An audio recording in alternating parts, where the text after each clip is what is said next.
琴日咧就踢晒16強嘅所有賽事，咁樣咧就誕生晒8強嘅席位啦。左邊嘅就係法國對摩洛哥，西班牙咧就打比利時，右邊咧挪威打英格蘭，阿根廷打瑞士。咁大家點樣睇啊？最後呢8支邊兩隊最有機會入到 final 入到決賽啊？左邊嘅我估可能係西班牙，右邊嘅應該就係阿根廷同挪威之爭。呢個係我暫時嘅睇法。咁啊，今晚咧就冇比賽噶啦，俾所有球隊休息一日，然後咧咁啊，聽晚先開始咧打8強嘅賽事。咁啊，琴日頭場咧就係阿根廷打埃及呢場波啦。咁啊，其實呢一場波大家賽後都覺得好多爭議噶啦。OK， 咁啊呢場波其實都非常之精彩嘅。咁啊，首先啦，上半場大家都冇諗過埃及咧會先開紀錄。咁啊喺15分鐘嘅時候頭槌頂入，埃及嗰邊領先1-0。6分鐘之後，阿根廷得到12碼嘅機會。咁啊由隊長球王美斯操刀，點知咧就射失咗，俾埃及嘅龍門捉到路撲走咗。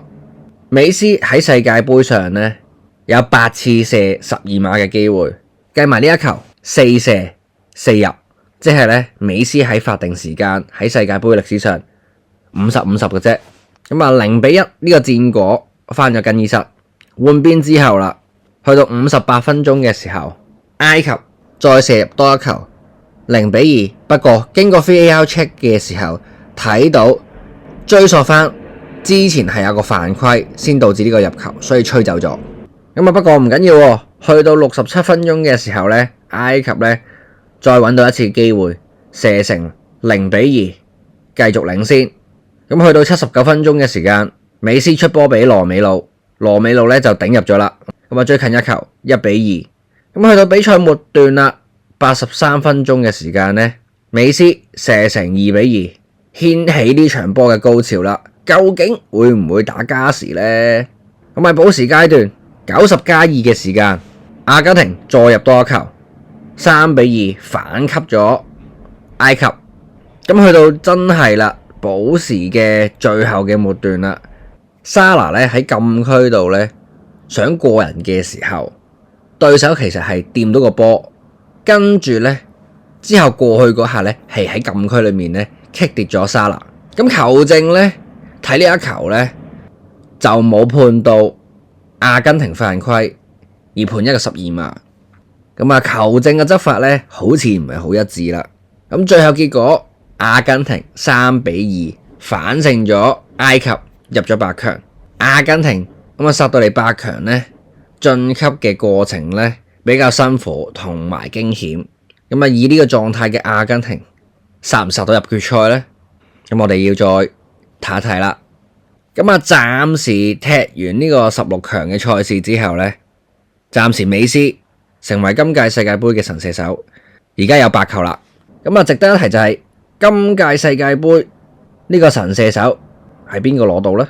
喺8強仲係見到美斯、麥巴比同埋夏倫。而家美斯8球，麥巴比咧就7球，夏倫都係7球。呢3大神射手究竟邊個爭到最後個神射手寶座呢？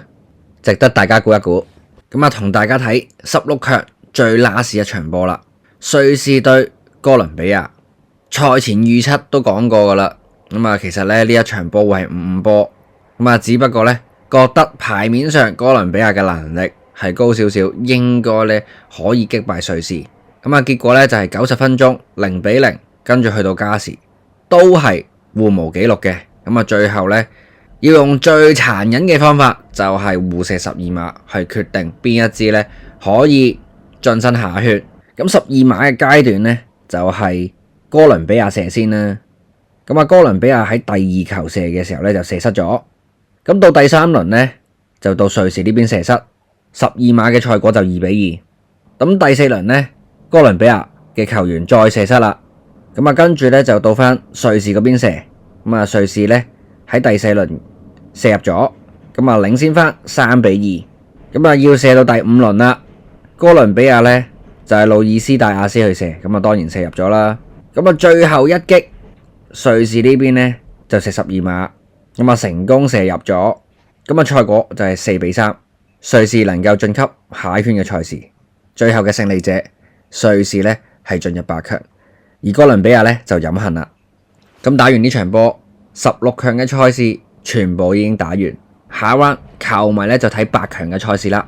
咁啊今晚呢就係冇波踢嘅，咁所以呢，今日呢我就唔講住8強嘅賽事嘅預測，咁我下集先講翻。咁啊今集呢先嚟到呢度為止啦。如果仲未訂閱我嘅頻道，記得 subscribe、like、comment 同埋 share。下集再見，拜拜。